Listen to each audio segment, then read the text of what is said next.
So lately, a lot of things have been coming at me that are all about teaching introduction to Buddhism, teaching beginning Buddhism. And I thought, well, there's a reason that I'm getting that sort of from all sides. I'm teaching a class at the Theosophical Society in the summer, a one-day retreat. And I was trying to come up with a topic. And then John, who's the program director, said, I saw you taught a class at the Infinity Foundation, and it was on an introduction to Buddhist meditation. He said, how about that? That looks good. I said, it was easy, because I'd already written up something for it. So I said, that's perfect. So, and also just in the course of my daily life and meeting with people and my own experience, I'm seeing this coming back to the basics all the time. And are any of you listening to Bhante Analayo's Mindfully Facing Climate Change? I sent it to as many people as I could. It's the Bari Meditation Retreat Center in Massachusetts is one of the places where Bhante Analayo lives part of the year. So they have a class that he's taught online, and he's written a book by the same title. And for free, they have it's a 4-week program that's listening to him do a lecture, and then there's a reading from the book that's right there online. And then he has a meditation with each talk. And if you register for it, it's all free, and you can go in and get the tapes. There's a new one every week, but you can go in and listen to it any time, and it's going to be on their website now into the future, and all you have to do is register. So, I've been doing it. My Elkhorn group we've been working with this because we're going into the 4th week. And we decided we're going to do it. We're going to go through the whole book and the whole lecture series and the meditations, and as a group work through it. So by the time we got to the 2nd lecture, and we had all been listening, and the audio is a little bit difficult to hear, so everybody was trying to figure out a way to listen to it. And of course, a lot of people don't have time to do it, so they come anyway to the class, but there are some who are keeping up with the reading. And the 2nd week, we had the discussion that, well, we're ready for him to get on to how we can face climate change. Like, we're slogging through this introduction, and Bhante Analayo is a German monk who lived in Sri Lanka a long time and ordained there, but he's lived in Thailand and he's lived in Burma, and he now spends part of the year at the Bari Center, and he's a wonderful writer. He's written several books. He always makes sure they're available for free, and he was one of as a scholar monk, but he practices heavily, so he's not just a scholar. He was one of the monks who gathered the evidence to show that women should be allowed to ordain at the same level as men, and that only happened in 1995.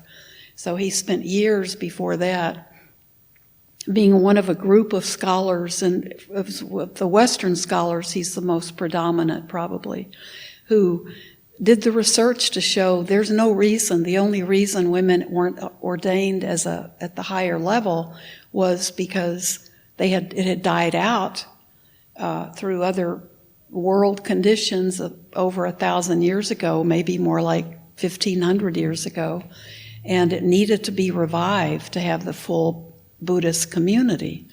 So he's very well respected and a really delightful, calm personality. But going through the first couple of weeks of this mindfully facing climate change, we were all geared up to see what we could do and, how we were going to face the future. By the 2nd week, we're like, well, when's he going to get to the good part? But then by the 3rd part, we all realized, okay, what he's been doing has been giving us the foundation, the stuff that's really important. And by the third part, it was like clicking in. And there were several of us who were like, now I'm getting it.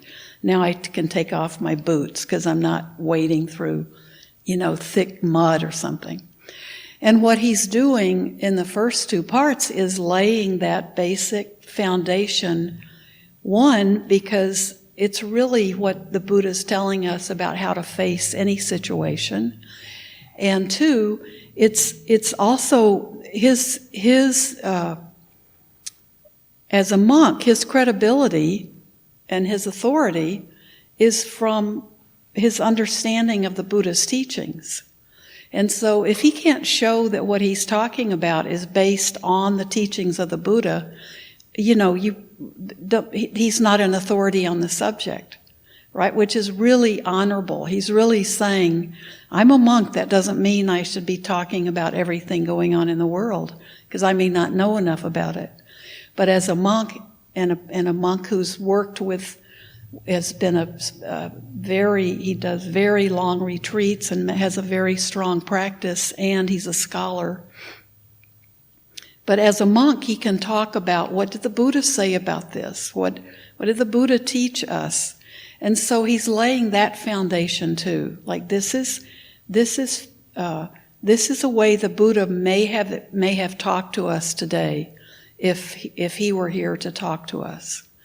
And so it was clicking in by about the third week. And so now we're all excited and we're ready. We thought, a week ago, well, let's just get through it. Let's just honor our commitment. But I think some of us were, wow, this is not what we expected. Third week, everything turned around. So for me, the turnaround was, he's using the Satipatthana Sutta, which is the 4 foundations of mindfulness sutta. And everywhere I've turned lately, somebody's teaching or working with the Satipatthana Sutta. So when Bhante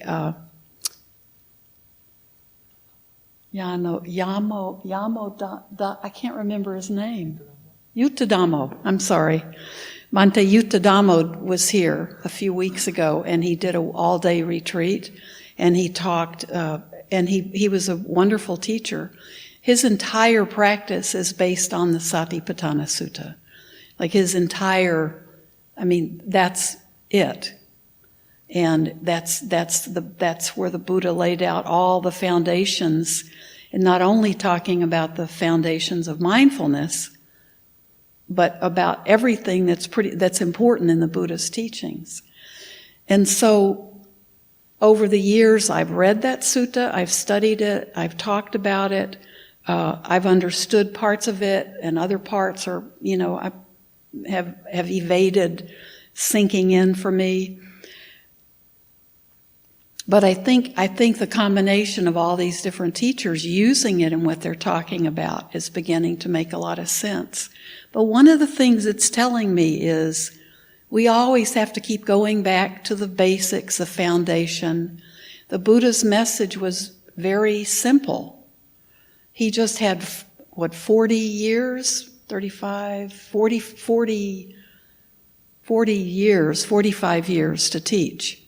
So he started teaching at about the age of 35 and he died at 80, so that's 45, right? So he had 45 years to teach, and he was teaching people from all levels of life and all levels of education, and people who were very attached to their teachers, and people who didn't understand anything about any kind of philosophy or religion. They just were encountering teachers all the time because that was what was going on in this period in India, and they were maybe confused. But his talks, essentially, you could almost say that most of his talks were foundational talks, but told to different audiences and different people he was trying to reach, or different, maybe a specific idea and not the whole program. So a sutta like the Satipatthana Sutta basically goes back over everything that are the important things that he taught. And I know every year when we start talking about precepts, when I start talking about it in the summer, even the people who have taken the precepts, I'll say, what are the 5 precepts? And nobody raises their hand. Or, what is the Eightfold Path? Or what are the 4 Noble Truths? And it's like, well, I think I should know that, but I can't really remember that right now. And I think that's because and this is, I say we, this is me too. I get really interested in different aspects. Something's falling off the wall in there. I heard that, that's twice we've heard that sound at least. We get interested in a certain aspect, and so we like to pursue that. Or one thing interests us, so we pursue that. Or maybe we have no interest in the teachings of the Buddha at all, but we found that this is a very peaceful place to come and learn how to meditate with a group, because it's easier to do it that way, and it feels good because we have that energy from others.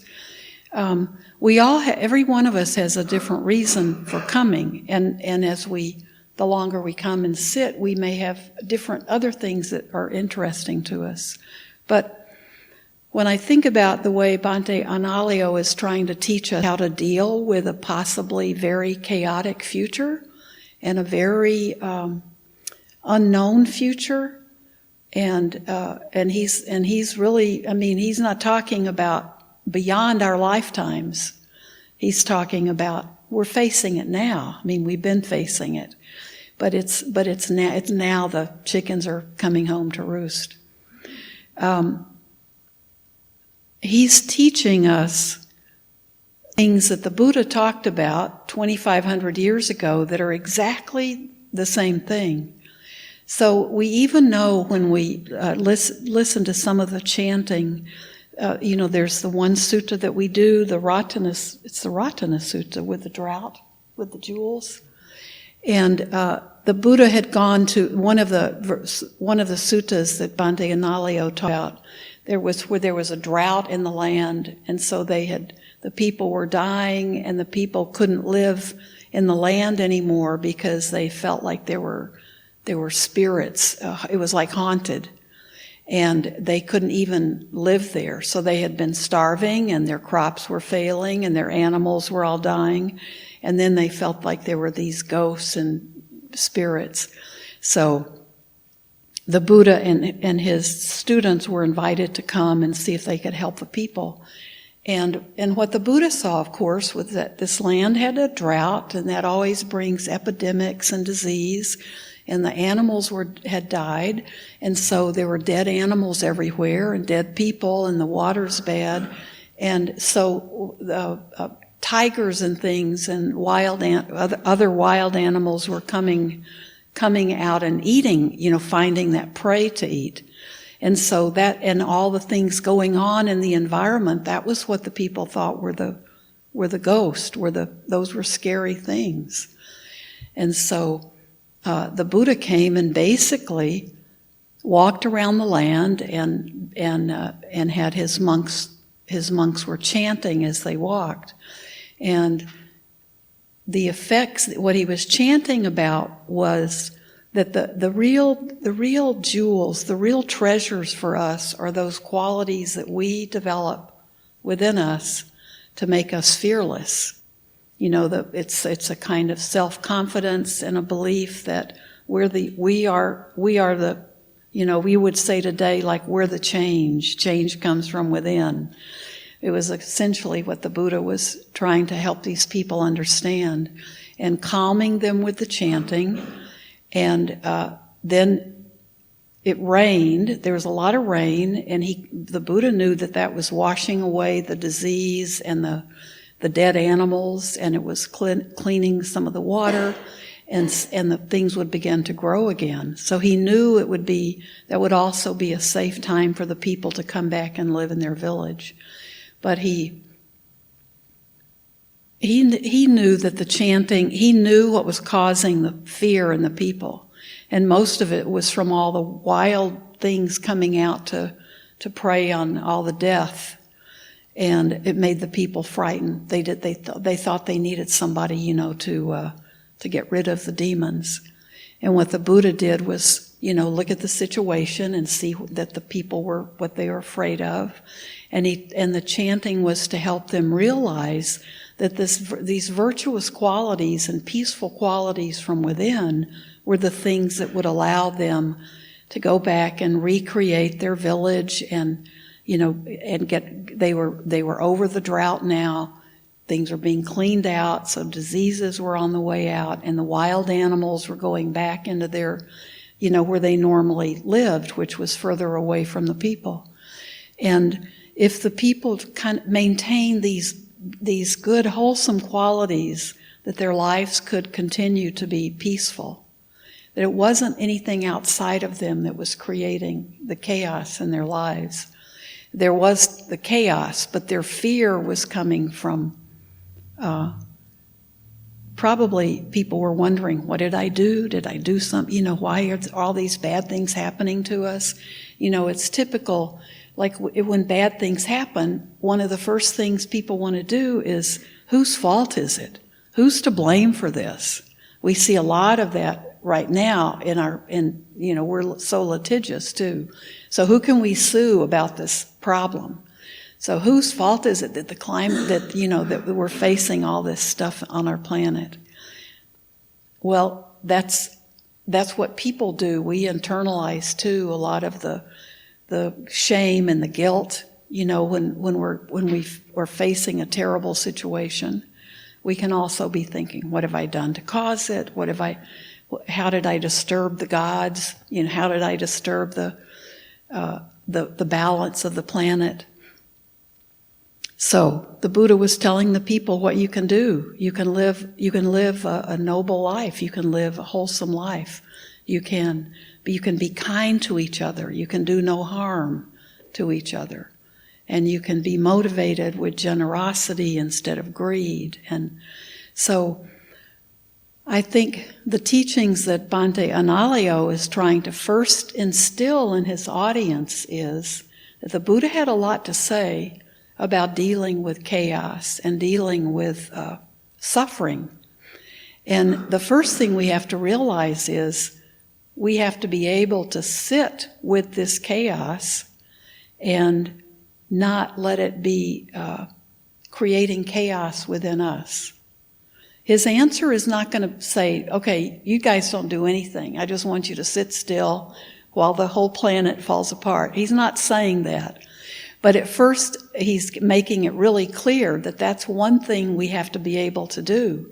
No matter how hard we're actually working and we found that an action that we can do that we think makes a contribution, he's saying we can't forget that we have to always go internally to find peace. We'll never find it out in this world. The world has always been chaotic. And the world has always had drought and fire and plagues, and we just can turn on the news and recognize that. So the message he's always taught is the message we need to hear, and that is we find our own peace. We make our own peace. And we become peaceful not just by sitting and meditating, but we become peaceful because we begin to live a life that's a manifestation of that peace. So, and the Buddha said the Four Noble Truths, that there is suffering and there can be an end to suffering, and he showed us the path out of that suffering. So, this is what keeps bringing me back to the foundational aspects of Buddhism, because I do think that we already have felt political upheaval and chaos, and we see it all over the world right now. This is not just an American thing, and we see it in other countries at a much more devastating level than we're seeing it here. But we see things in our country like as when we're in the midst of, people talking about mindfully facing climate change, we're also seeing water protection just being given away to developers, and coal mining we're being encouraged to go get back into an outdated source of energy and a dangerous one. And we're seeing things that are devastating enough here, but we're still all in our homes unless we lost them during the recession. But we're all still have a warm place to sleep at night probably. And we're supposedly at a really great economic place in our country's history. And compared to the rest of the world, we are. But we're all feeling internal chaos as well. What can I do? What do I need to do? What am I supposed to do? And the Buddhist teachings at first can make us think, oh, I don't need to do anything. I just need to sit and meditate. And there's a lot of good that happens from that. When we practice metta, like we did this morning, we are actually creating a field. We're creating a space around us that's protection. We're protecting ourselves, but we're by sending out kindness, and the opposite of metta is anger.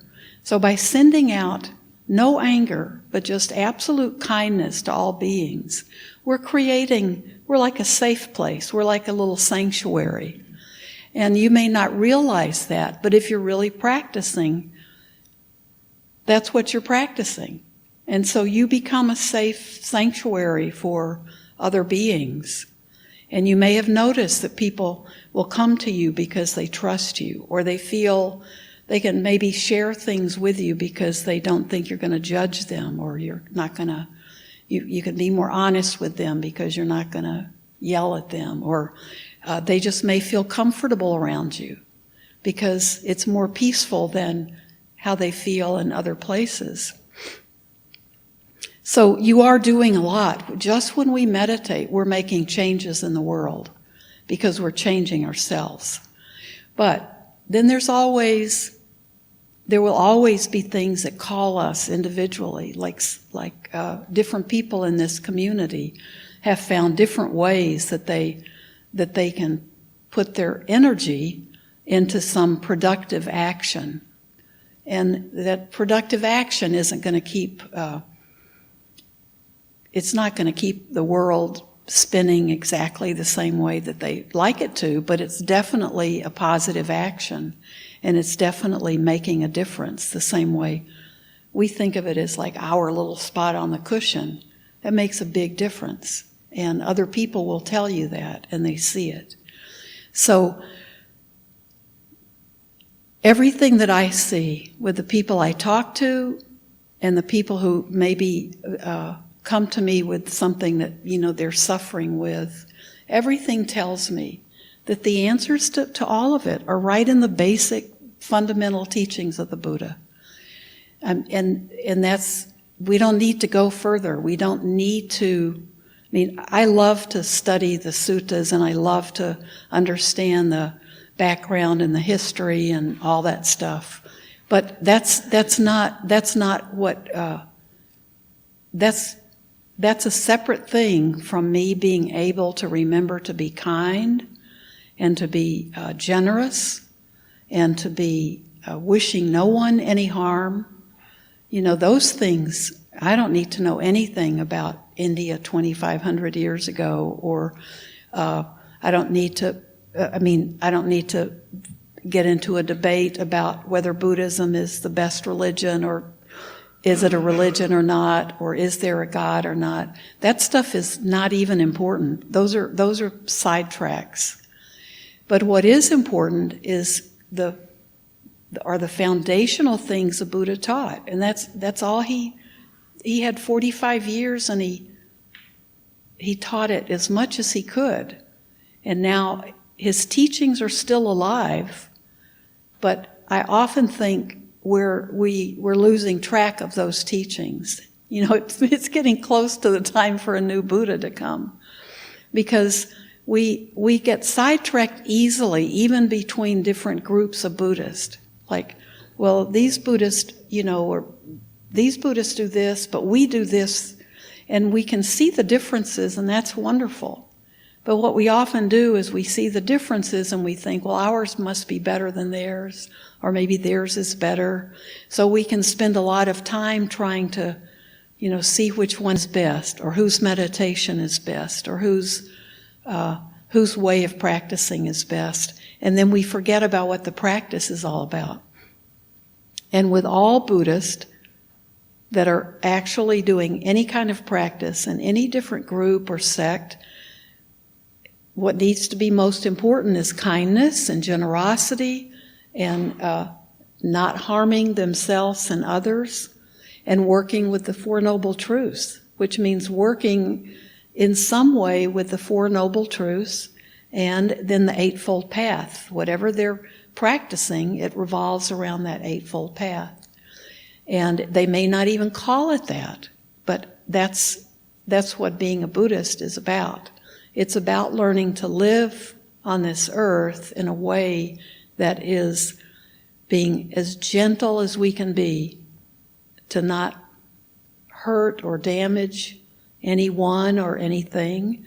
And that first it has to start first with how we feel about ourselves. And then our meditation practice is a way for us to have all that stuff sink in and really understand it. The practice is giving us the actual embodied feeling of peace. And metta, I think, is very important because we can feel that. So I don't think we have to worry about what is nirvana or nibbana, how do we achieve enlightenment, how fast can we go in this lifetime, or debate about whether everything is debatable. But what I see and what I see people hurting with the most, I see people who can't forgive and they cling on to it. I see people who I've known for years, and almost anything that they want to talk about is going to be about how they have been hurt, or they can't forgive people in their past, or things they can't let go of, things that they're clinging to, which we know that's what causes suffering. They're clinging to emotional things that they still are. It's like they're eating that suffering. It gives them the energy they need to keep going forward.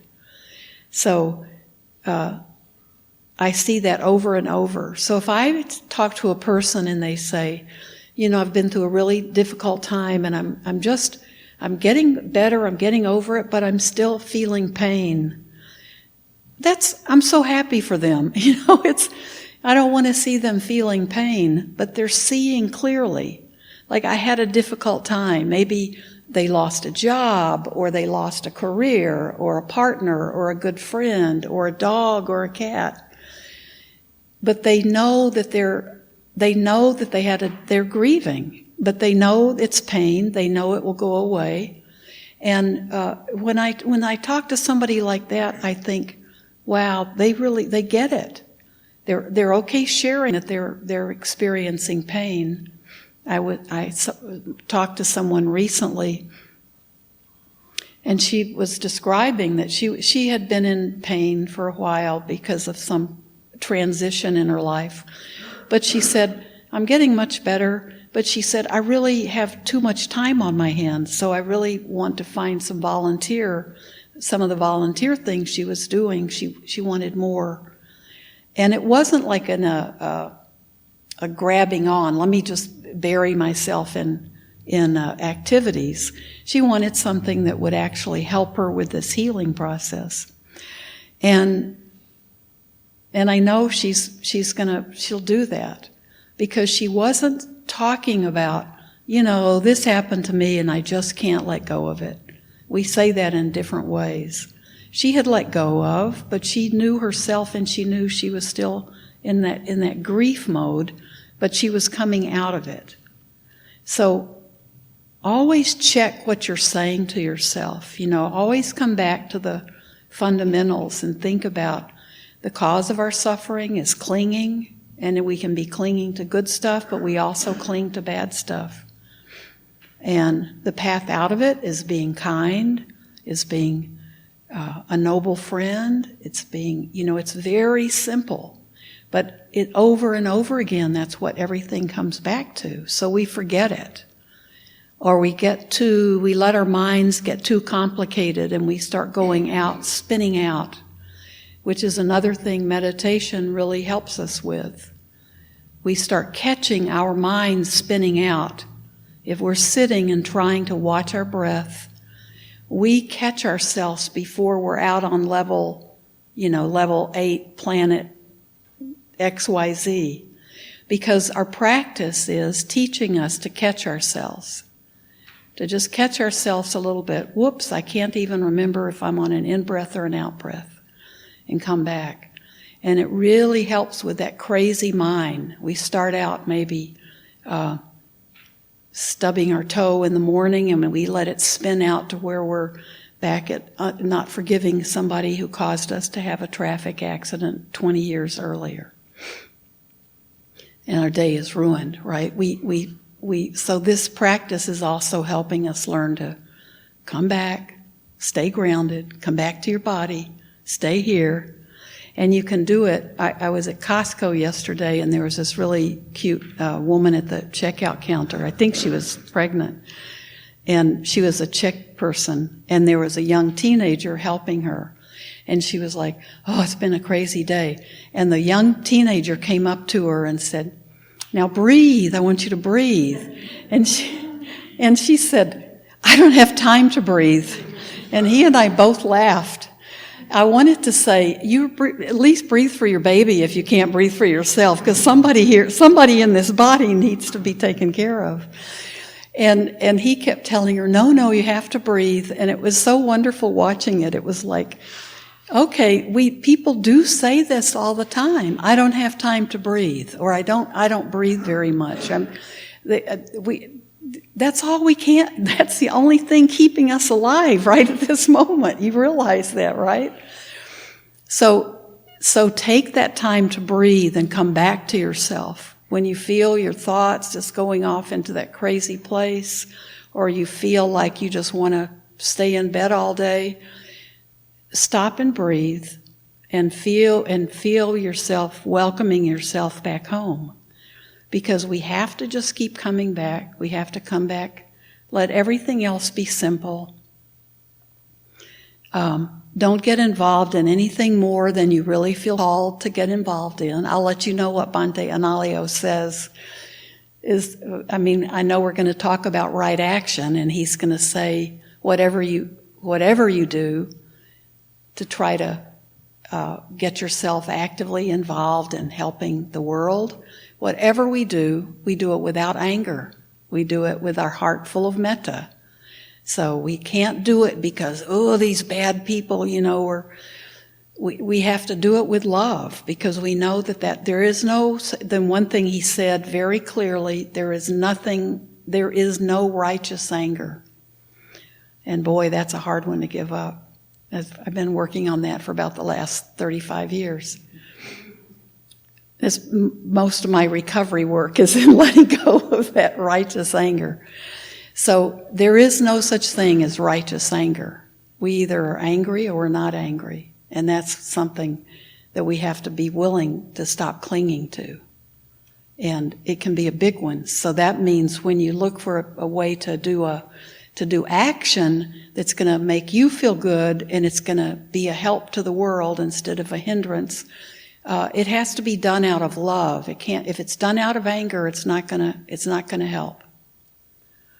But there's more. I know he's saying more, so I'll share it with you. So thank you, everybody.